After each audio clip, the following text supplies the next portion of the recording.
बिस्मिल्लाहिर्रहमानिर्रहीम। Ladies and gentleman, अस्सलामु अलैकुम वरहमतुल्लाहि वबरकातुहू।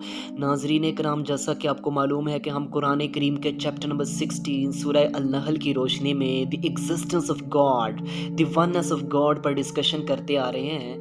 और हमने यहाँ पर बहुत से प्रूफ्स, बहुत से साइकोलॉजिकल, बहुत से साइंटिफिक, बहुत से नेचुरल प्रूफ्स दिए हैं गॉड की एग्जिस्टेंस पर। और आज की वीडियो में भी हम इसी हवाले से डिस्कशन करेंगे, जिसके लिए हम मॉडर्न साइंस एंड कुरान का हवाला देंगे। तो हमारा आज का जो टॉपिक है वो कुरान करीम के चैप्टर नंबर 16 सूरह अल-नहल की वर्स नंबर 79 की रोशनी में है।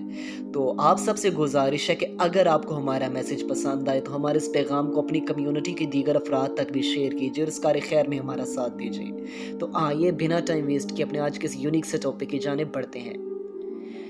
लेडीज़ एंड जेंटलमैन, जैसा कि लास्ट वीडियो में हमने baby existence and the mother of womb में उसके हवाले से डिस्कशन की, और आज की वीडियो में जो हम डिस्कस कर रहे हैं वो अल्लाह ताला वर्स नंबर 79 में जो बर्ड्स की फ़्लाइट होती है, जो परिंदों की फ़्लाइट होती है, उनकी परवाज़ होती है, उसके हवाले से कुछ इंटेलेक्चुअल्स को, कुछ अक्लो बसारत, कुछ अक्लो फ़हम रखने वालों को यहाँ पर कुछ पॉइंट व्यूज़ बता रहे हैं कि वो कुछ सोचें, देखें क्या, यानी कि जो एक बर्ड होता है, जो परिंदा होता है, उसकी फ़्लाइट को वो नहीं देखते जो अक्ल रखते हैं, फ़हम रखते हैं। अब जब एक इंटेलेक्ट रखने वाला बंदा अब इस परिंदे की फ़्लाइट को देख रहा है तो ये भी तो अल्लाह ताला की एग्जिस्टेंस की निशानी है ना।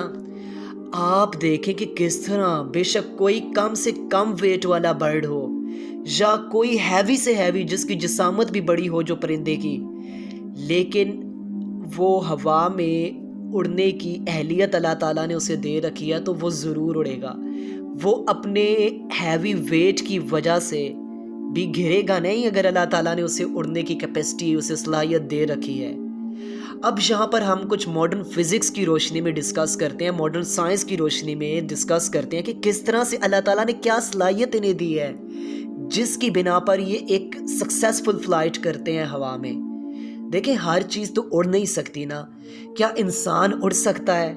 क्या हर गाड़ी, हर मोटर बाइक, क्या हर चीज़ उड़ सकती है? नहीं। अल्लाह ताला ने ये सलाहियत परिंदों को दिया, आखिर ये किस तरह से उड़ते हैं, सवाल जहन में पैदा होता है ना। तो इसे हम आज की मॉडर्न फिज़िक्स से डिस्कस करते हैं। आइए हम फिज़िक्स की तरफ मूव करते हैं। लेडीज़ एंड जेंटलमैन, सबसे पहले जैसा कि हमें मालूम है कि अल्लाह ताला ने बर्ड्स को, परिंदों को विंग्स जैसी, उनके परों जैसी, उनके पंखों जैसी उन्हें एक नेमत दे रखी है। अब जब एक बर्ड, एक परिंदा फ़्लाइट के लिए तैयार होता है, उड़ने के लिए, वो परवाज़ के लिए तैयार हो जाता है, तो हम सब जानते हैं कि वो फर्स्ट ऑफ ऑल जो सबसे पहला प्रोसेस तो वो यही होता है ना कि वो अपने विंग्स को फ्लैप करता है, विंग्स को फ्लैप करना शुरू करता है।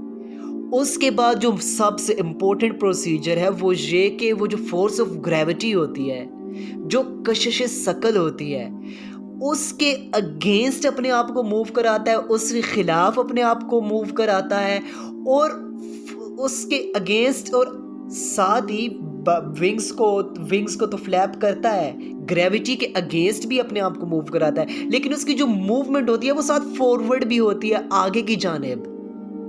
अब आप देखते हैं ना, फॉर एग्जांपल आप देख लें कि एक बर्ड जब फ्लाइट के लिए तैयार हो जाता है, या मिसाल के तौर पे यहाँ एरोप्लेन को भी देख सकते हैं। अब जब वो उड़ने के लिए तैयार हो जाता है तो वो उसी लोकेशन के ऊपर, उसी ओरिजिन के ऊपर डायरेक्ट ऊपर नहीं जाता रहता। उस तरह उसकी फ़्लाइट शायद इम्पॉसिबल हो जाएगी, उस तरह उसकी फ़्लाइट पॉसिबल ही नहीं है, बल्कि वो ग्रेविटी के अगेंस्ट तो जा रहा है लेकिन साथ अपने आप को मूव फॉरवर्ड, आगे की जानिब मूव करा रहा है। आप देखते हैं जब जहाज़ उड़ने के लिए भी तैयार होता है तो वो आगे की जानिब जा रहा होता है ना, डायरेक्ट उसी लोकेशन के ऊपर, उसी ओरिजिन के ऊपर, डायरेक्ट ऊपर ऊपर ऊपर ऊपर की तरफ तो नहीं जा रहा ना। और एक परिंदा भी साथ वो विंग्स को फ्लैप करेगा और साथ में आगे की जानिब मूव करेगा। अब इसके अलावा जो इम्पोर्टेंट चीज़ है वो जो उसको उड़ने में मददगार और मावन साबित होती है बर्ड की फ़्लाइट में, वो उसके चेस्ट मसल्स होते हैं जो अल्लाह ताला ने बड़े स्ट्रॉन्ग बनाए हैं, बड़े पावरफुल किस्म के बनाए हैं कि वो विंग्स मसल को पीछे की जानिब खींचते हैं, और उनमें इतनी ताकत है कि वो 10 times more powerful as compared to other muscles. अब वो जब मसल्स, जो चेस्ट मसल्स होते हैं, वो विंग्स मसल्स को पीछे की जानिब फ्लैप कराते हैं اور یوں گریوٹی کے بھی اگینسٹ اور یوں برڈ کی ایزیلی فلائٹ ہوتی ہے، وہ پرواز کرتا ہے اور وہ گرتا بھی نہیں ہے۔ دیکھیں اب سوال یہ پیدا ہوتا ہے کہ وہ گرتا کیوں نہیں ہے؟ دیکھیں اللہ تعالیٰ نے اسے ایسا ایٹماسفیئر،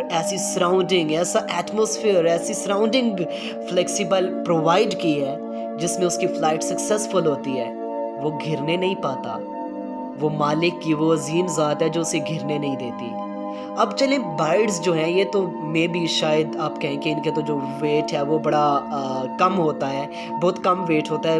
سم برڈز ہی ایسے ہوتے ہیں جو زیادہ ویٹ رکھتے ہیں، لیکن اللہ تعالیٰ کی قدرت کی ہی آپ نے دلیل دیکھنی ہے تو پھر آپ ایروپلین کو بھی دیکھ سکتے ہیں، جہاز جو پرندوں سے کئی گنا زیادہ ہیوی ہے، ٹنوں کے حساب سے اس کا وزن ہے، اس کا ویٹ ہے، اور اس میں جو پیسنجرز ہوتے ہیں وہ بھی ہزاروں کے حساب سے آپ دیکھتے ہیں، پھر اس میں جو لگیج ہوتا ہے یعنی کہ ٹنوں ٹن ویٹ لے کر وہ ایئر میں، وہ ہوا میں کیسے فلائٹ کر لیتا ہے۔ آپ دیکھیں اللہ تعالیٰ نے انسان کو انٹیلیکٹ دی، انسان نے اس کو استعمال کرتے ہوئے جہاز بنایا۔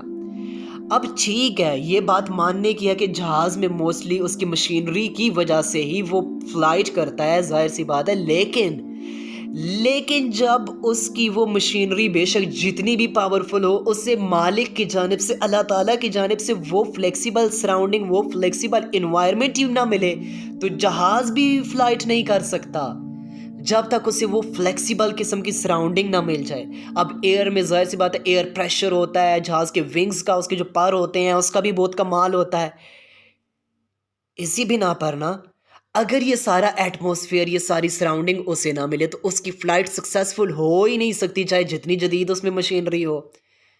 تو دیکھیں یہ مالک کی، یہ اس خالق کائنات کی قدرت، اس کی وننس، اس کی ایگزسٹنس پر دلائل نہیں تو کیا ہیں؟ پھر ہمیں ماننا چاہیے نا کہ وہی ہے جو اس نظام ہستی کو چلا رہا ہے، وہی خدا ہے جو اس نظام ہستی کو چلا رہا ہے۔